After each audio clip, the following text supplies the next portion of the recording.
High, তো আজ শ্রাবণের শেষ সোমবার, তাই ভাবলাম বাড়ির সবাই মিলে গিয়ে আমাদের ওই মায়ের মন্দিরে শিবের মাথায় জল ঢেলে আসি।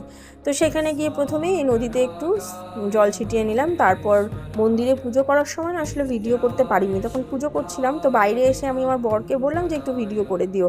এই যে বাইরে যে সমস্ত ঠাকুর ছিল সব ঠাকুরকে পুজো করে নিলাম।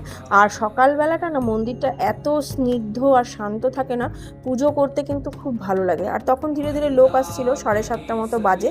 আর মেয়েকেও সাথে নিয়ে গেছিলাম, কারণ আগের সোমবারও যেতে চাইছিল, তোর এক্সাম থাকার কারণে ওকে নিতে পারিনি। তো এই সোমবার আমি ওকে সাথে করেই নিয়ে গেলাম পুজো করতে। তার সাথে মাও গেছিলো আর ছিল আমার বর। তো সবাই মিলে একদম খুব সুন্দরভাবে মন্দিরে পুজো করে আসলাম। মনটা না এত ভালো লাগলো সকালবেলায়।